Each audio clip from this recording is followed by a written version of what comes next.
राधे राधे, जय श्री कृष्णा। भक्तों, आप सभी का स्वागत करती हूँ मेरी आज की इस वीडियो में। आज की वीडियो में हम रविवार की व्रत कथा का श्रवण करते हैं।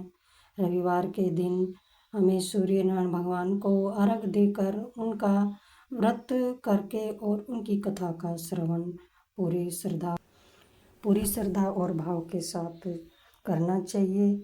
आइए अब हम सूर्य नारायण भगवान की कथा का श्रवण करते हैं। बोलिए सूर्य नारायण भगवान की जय हो। एक बुढ़िया माई थी। बुढ़िया माई भगवान सूर्य नारायण की भक्ति हर रविवार को भगवान सूर्य नारायण की पूजा करती, रविवार का व्रत करती। रविवार के दिन सूर्योदय से पहले ही उठ जाती और स्नान करती। अपने आंगन को अच्छी तरह से गाय के गोबर से लीपती, साफ करती। उसके बाद भगवान सूर्य नारायण की पूजा करते हुए रविवार की व्रत कथा सुनती, सूर्य नारायण भगवान को भोग लगाती और फिर शाम के समय एक समय भोजन करती। सूर्य भगवान बुढ़िया माई की भक्ति से बहुत अधिक प्रसन्न थे। सूर्य भगवान की कृपा से बुढ़िया माई को कोई चिंता नहीं थी, कोई कष्ट नहीं था। धीरे धीरे सूर्य नारायण भगवान की कृपा से बुढ़िया माई का घर भी धन और धान्य से भरने लगा। बुढ़िया माई सुखी होने लगी। लेकिन जब कोई सुखी होता है तो पड़ोसी जलने लगता है। बुढ़िया माई के घर में सब तरह की सुख सुविधाएं देखकर पड़ोसन उससे जलने लग गई। पड़ोसन ने सोचा कि बुढ़िया माई के घर में कोई भी नहीं है, कोई खाने कमाने वाला नहीं है, फिर भी बुढ़िया माई के पास इतनी सुख सुविधाएं। हम देखो सारा दिन काम करते हैं फिर भी दो दो पैसे के लिए तरसते हैं। बुढ़िया माई के पास खुद की कोई गाय नहीं थी, इसलिए रविवार के दिन जब भी बुढ़िया माई पूजा करने के लिए आंगन लीपती तो पड़ोसन की गाय से गोबर लाती थी। एक दिन पड़ोसन ने सोचा कि अगर मैं गाय को अंदर बांध दूंगी तो बुढ़िया माई गोबर नहीं ले पाएगी, फिर देखती हूँ कि कैसे पूजा करेगी। ऐसा सोचकर पड़ोसन ने अपनी गाय को घर के अंदर बांध दिया। रविवार का दिन आया, बुढ़िया माई गोबर लेने गई तो देखा वहाँ पर गाय तो है ही नहीं। उसने पड़ोसन का दरवाज़ा खटखटाया, पड़ोसन घर में थी नहीं, लेकिन कुछ भी नहीं बोली। बुढ़िया माई को उस दिन गोबर नहीं मिला। गोबर नहीं मिलने के कारण उसने आंगन नहीं लीपा और आंगन नहीं लीपने के कारण बुढ़िया माई ने कुछ भी नहीं किया, ना पूजा की, ना सूर्य को अर्घ दिया, ना भोग लगाना है खुद भोजन किया। ऐसे ही भूखी प्यासी सो गई। सूर्य नारायण भगवान ने बुढ़िया माई को कष्ट में देखा तो सोचने लगे कि मुझे बुढ़िया माई के इस कष्ट को दूर करना चाहिए, नहीं तो मेरी पूजा कौन करेगा। बुढ़िया माई के सपने में भगवान सूर्य नारायण आए और कहने लगे कि क्या बात है बुढ़िया माई, आज भोजन क्यों नहीं किया, ऐसी भूखी प्यासी क्यों सोई हो। तब बुढ़िया माई कहने लगी, भगवान आपको तो पता ही है मेरे रविवार के व्रत का नियम है, गाय का गोबर लाती हूँ, आंगन लीपती हूँ, फिर पूजा करती हूँ। आज मुझे गाय का गोबर नहीं मिला तो मेरा आंगन नहीं लीपा, ना ही मैंने पूजा की, पूजा नहीं की तो भोग भी नहीं लगाया, और भोग लगाए बिना भगवान मैं भोजन कैसे कर लेती, इसलिए भूख की प्यासी पड़ी हूँ। सूर्यनारायण भगवान बुढ़िया माई से बोले कि बुढ़िया माई अब तो किसी बात की चिंता मत कर, देख जरा अपने आंगन में देख, तेरी गोरी गाय और गोरा बछड़ा बंधे हुए हैं। अब बुढ़िया माई सुबह उठी तो बुढ़िया माई के आंगन में गोरी गोरी गाय और गोरा गोरा बछड़ा बंधा हुआ था। यह देखकर बुढ़िया माई तो बहुत खुश हो गई। उसने जल्दी से चारा लाया, गाय को खिलाया। उसके बाद बुढ़िया माई अपने घर के काम में लग गई। पड़ोसन ने बुढ़िया माई के आंगन में बंधी हुई सुंदर गाय और बछड़े को देखा तो वह जल भूनकर तभी गाय ने सोने का गोबर कर दिया। सोने का गोबर देखते ही तो पड़ोसन बड़ी हैरान हुई। उसने बुढ़िया माई को कुछ नहीं बताया। उसने बुढ़िया माई आसपास कहीं दिखी नहीं तो उसने सोने का गोबर उठा लिया। उसने अपने घर में ले आई और अपनी गाय का गोबर लाकर उसके पास रख दिया। सोने के गोबर से पड़ोसन थोड़े ही दिनों में बड़ी धनवान होने लगी, क्योंकि वह रोज सोने का गोबर उठा कर ले आती। अब बुढ़िया माई रोज अपनी गाय के गोबर से अपना आंगन लीपती, सूर्यनारायण भगवान की पूजा करती और व्रत करती, और उससे बुढ़िया माई भी बड़ी प्रसन्न रहने लगी। बुढ़िया माई को सोने के गोबर के बारे में कुछ पता ही नहीं था। वह तो पहले की तरह ही बस रविवार को भगवान सूर्यनारायण का व्रत करती और कथा सुनती। उधर सूर्यनारायण भगवान ने सोचा कि मैंने बुढ़िया माई को धन दिया, लेकिन बुढ़िया माई को तो लेना ही नहीं आया। उन्हें पड़ोसन की चालाकी का भी पता लगा तो सूर्यनारायण भगवान ने अपनी माया फैला दी और तेज आंधी तूफान लगा दिया।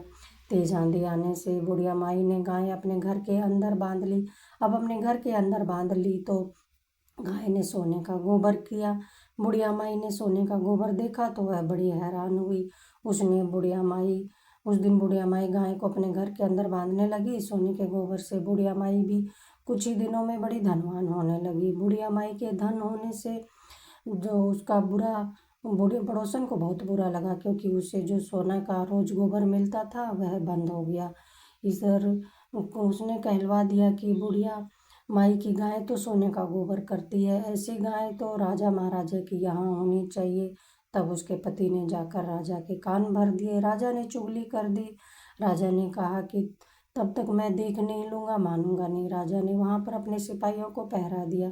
सिपाही छुप कर बैठ गए। जब गाय ने सोने का गोबर किया तो उन्होंने राजा को बताया कि हाँ, सच में बुढ़िया माई की गाय तो सोने का गोबर करती है। यह बात सुनकर राजा बड़ा हैरान हुआ। उसे बड़ी खुशी भी हुई। अगर यह गाय हमारे महल में आ जाए तो हमारे तो खजाने भर जाएंगे। तो उसने सिपाहियों को भेजा, जाओ बुढ़िया माई की गाय और बछड़े को लेकर आओ। रविवार का दिन था। बुढ़िया माई सूर्य भगवान की पूजा कर रही थी और पूजा करके उसने भगवान को भोग लगाया और अभी वह भोजन करने ही बैठी थी कि इतने में ही राजा के सिपाही आ गए और गाय और बछड़ा मांगने लगे। बुढ़िया माई रोने लगी, गिड़गिड़ाने लगी, यह गाय तो मुझे सूर्यनारायण भगवान ने दी है, इसे मत लेकर जाओ, यह तो सूर्यनारायण भगवान का प्रसाद है। लेकिन वे नहीं माने। उन पर तो राजा की आज्ञा थी, वे कैसे मान जाते। वे तो बुढ़िया माई की गाय और बछड़ा लेकर चल दिए। उधर महल में राजा अपने ही सपनों में खोया हुआ था। सोने का गोबर पाकर उसे खजाना भर जाएगा, ऐसा वह सपन देख रहा था। उसने महल में गलीचे बिछवा दिए। गाय आएगी तो सोने का गोबर करेगी, लेकिन गाय ने तो पूरा महल ही गोबर गोबर कर दिया। पूरे महल में दुर्गंध फैल गई, चारों तरफ से बदबू आने लगी। अब तो राजा को बड़ा गुस्सा आया। उसने बुढ़िया माई को अपने महल में बुलवाया और पूछा कि यह क्या जादू टोना है, तेरे घर में रहती है तो गाय सोने का गोबर करती है और हमारे घर में सारे घर में बदबू फैला दी। अब बुढ़िया माई कहने लगी, राजा जी, मैं तो कुछ भी नहीं जानती हूँ। मेरा तो रविवार व्रत नियम है। रविवार के दिन आंगन को गाय के गोबर से लिपती हूँ, फिर पूजा करती हूँ, सूर्यनारायण भगवान को भोग लगाती हूँ, फिर भोजन करती हूँ। पड़ोसन के यहाँ से गाय का गोबर लाती थी। एक दिन पड़ोसन ने गाय अंदर बांध ली तो मुझे गोबर नहीं मिला। ना मैंने आंगन लिपा, ना पूजा करी, ना व्रत करा, खाया पिया नहीं। सूर्यनारायण भगवान को पता चला, उन्होंने मुझे गोरी गोरी गाय और गोरा गोरा बछड़ा दे दिया। इससे तुम आंगन लिपना और पूजा करना, इससे ज़्यादा तो मैं कुछ नहीं कर सकता। तभी आकाशवाणी होने लगी कि हे राजा, बुढ़िया माई की गाय और बछड़ा तुरंत लौटा दो, नहीं तो तुम पर विपत्तियों का पहाड़ टूट पड़ेगा, तुम्हारा सारा राज्य नष्ट हो जाएगा। इस आकाशवाणी को सुनकर राजा को बड़ा भय हुआ। उसने बुढ़िया माई की गाय और बछड़ा दोनों ही लौटा दिए। बहुत सारा धन देकर बुढ़िया माई से अपनी गलती के लिए क्षमा भी मांगी। राजा ने पड़ोसन और उसके पति को उसकी दुष्टता के लिए बहुत बड़ा दंड दिया और पूरे राज्य में घोषणा करा दी कि सभी स्त्री पुरुष रविवार का व्रत किया करें। रविवार के दिन सूर्यनारायण भगवान की पूजा किया करें। रविवार का व्रत और सूर्यनारायण भगवान की पूजा करने से उस राज्य के सभी लोगों के घर धन धान्य से भर गए और राज्य में चारों ओर खुशहाली छा गई। हे सूर्यनारायण भगवान, जैसे आपने बुढ़िया माई पर कृपा करी, वैसे ही आप रविवार का व्रत करने वाले, रविवार व्रत की कथा को सुनने वाले, कहने वाले, उकारा भरने वाले सब पर अपनी कृपा बनाए रखना और सबकी मनोकामना पूरी करना। बोलिए सूर्यनारायण भगवान की जय हो। अगली कहानी का प्रारंभ करते हैं। एक ब्राह्मण थे, वह सूर्य भगवान के परम भक्त थे। सुबह उठते और भगवान सूर्यनारायण की अर्घ देते, नहाते धोते, भगवान सूर्यनारायण की पूजा अर्चना करते।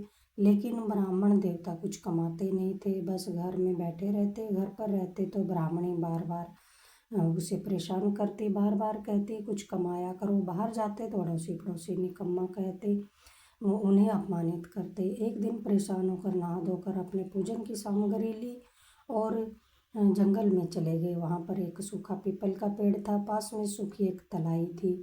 तलाई माने छोटा सा तालाब था। वहीं पर बैठकर सूरज भगवान की पूजा करने लगे। सूरज भगवान की पूजा की, सूरज भगवान की कहानी कही, सूरज भगवान को जल दिया। जैसे ही उन्होंने सूर्य भगवान को जल दिया तो उनकी पूजा का जल बहकर सूखे हुए पीपल में चला गया और सूखी हुई तलाई में चला गया। जल के जाते ही जो सूखा पीपल था वह हरा भरा हो गया और जो सूखी तलाई थी वह भी साफ पानी से भर गई। अब उस जल में सूरज भगवान भी दिखाई देने लगे। सूरज भगवान ने ब्राह्मण देव से कहा, ब्राह्मण देव, मैं तेरे से बहुत अधिक प्रसन्न हूँ, तो मांग क्या मांगता है। ब्राह्मण ने सुना तो उसने सूर्य भगवान को तो देखा नहीं, वह तो घबरा गया।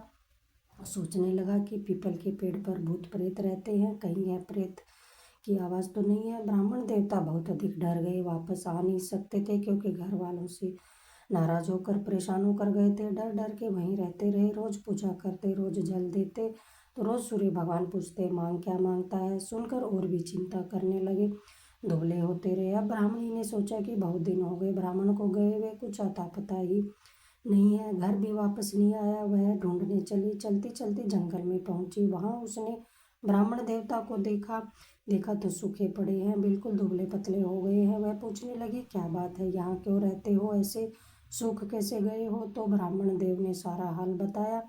तो ब्राह्मणी ने कुछ सोचा, फिर बोली कि आपकी पूजा करने के बाद आवाज़ आती है ना, मुझे तो लगता है कि सूरज भगवान खुद आते हैं और वही कहते हैं कि कुछ मांग। तो ब्राह्मण ने कहा कि बता मैं क्या मांगूँ, ज़्यादा कुछ कहना होगा तो मैं भूल जाऊंगा, कुछ ऐसी चीज़ बता जो कम शब्दों में ज़्यादा से ज़्यादा मिल जाए। तो ब्राह्मणी बोली कि अच्छा ठीक है, तुम ऐसा कह देना, नौखंडे के महल के अंदर सोने के पालने में पड़ पत्ते को दास दासियों के द्वारा खिलाते अपनी आँखों से देखूं।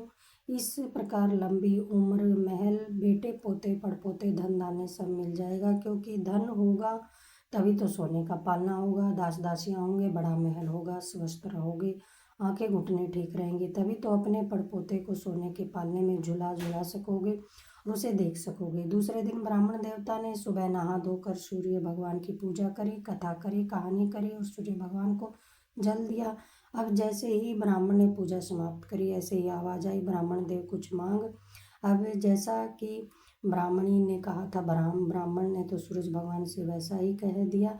भगवान कहने लगे कि देखने में तो भोला भाला लगता है, पर एक ही बार में सब कुछ मांग लिया, लेकिन फिर भी बोले मैं तेरे पर बहुत प्रसन्न हूँ, जा तेरी सारी इच्छा पूरी होंगी। अब ब्राह्मण देवता ने सोचा कि सूर्य भगवान ने वरदान दिया है, घर चले तो देखे। तो ब्राह्मण देव जंगल से घर की आ गए, देखा तो टूटी हुई झोपड़ी की जगह एक नौखंडा महल खड़ा है, दास दासियाँ अंदर बाहर आ जा रहे हैं। ब्राह्मण देवता तो सोच में पड़ गए कि यहाँ तो मेरी झोपड़ी थी, कहाँ गई। सोचने लगे कहीं कहीं गलत रास्ते तो नहीं आ गया है। सोच ही रहे थे कि महल की खिड़की से एक सुंदर और खूबसूरत कपड़ों से खूब सुंदर गहनों से सजी हुई देख रही थी, तो वह निकल कर बाहर आई और कहने लगी कि अंदर आ जाओ, ये अपना ही घर है, सूरज भगवान ने तुम्हारी सभी मनोकामना पूरी कर दी हैं। अब ब्राह्मण देखिए यह कौन है, थोड़ी देर में ये देख पहचान के बोला कि अरे यह तो मेरी ब्राह्मणी है। तो ब्राह्मण को लगा कि यह इतना सारा धन कहाँ से आया। तो ब्राह्मणी बोली कि सूरज भगवान ने हमारी सभी मनोकामनाएं पूरी की हैं। अब ब्राह्मण कहने लगा कि इतने सारे धन काम क्या करेंगे। ब्राह्मणी बोली कैसी बात कर रहे हो, धन से क्या नहीं कर सकते, दान पुण्य कर सकते हो, यज्ञ होम कर सकते हो, गरीबों की सहायता कर सकते हो, खूब दान पुण्य करेंगे जिससे कि हमारा यह लोक और परलोक दोनों सुधर जाएंगे।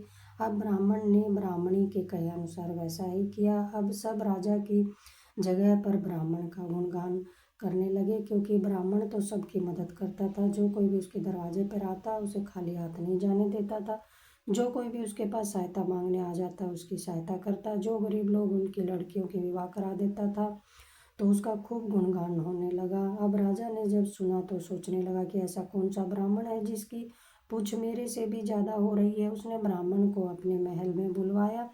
अब ब्राह्मण राजा के महल में गया तो राजा ने उसे पहचान लिया, कहने लगा कि कल तो आप भूखे मर रहे थे, आप तो कुछ कमाते खाते भी नहीं थे, आज इतना सारा धन कहाँ से आ गया, कौन सी चोरी कर ली है, कहाँ डाका डाला है। तो ब्राह्मण कहने लगा ना राजा जी, मैंने तो कोई भी चोरी नहीं की है, यह सब तो सूर्य देव की कृपा है, मैं सूरज भगवान की पूजा करता हूँ। सूरज भगवान मेरे से प्रसन्न होकर कहने लगे कि कुछ मांग, तो मैंने यह सब मांगा तो सूर्य भगवान ने ही अपनी कृपा से ये सारा धन देकर मुझ पर कृपा करी है। तो राजा कहने लगे कि मेरे कोई पुत्र नहीं है, अगर मैं सूर्य भगवान की पूजा करूं तो क्या मेरे पुत्र हो सकता है। तो ब्राह्मण कहने लगा कि क्यों नहीं हो सकता, सूर्य भगवान तो सबकी मनोकामना पूरी करते हैं, जो कोई भी सच्चे हृदय से सूर्य भगवान की पूजा करता है, सुबह उठकर उनको सूरज भगवान को जल देता है, जल चढ़ाता है, सूर्य भगवान की कथा आरती करता है उसकी सभी मनोकामनाएं भगवान पूरी करते हैं। ब्राह्मण ने राजा को सूरज भगवान की पूजा की सारी विधि बता दी। अब राजा ने भी ब्राह्मण के कहे अनुसार ही सूरज भगवान की पूजा की तो उसके पुत्र हो गया। सब कोई सूर्य भगवान की जयकार बोलने लगे। हे सूर्य भगवान, जैसे ब्राह्मण देवता की मनोकामना पूरी करी वैसे ही, जैसे आपने राजा की मनोकामना पूरी करी वैसे ही सबकी करना। भगवान कहते सुनते, कथा सुनने वाले की, कहने वाले की, सबकी मनोकामना पूरी करना। बोले सूर्य भगवान देव की जय।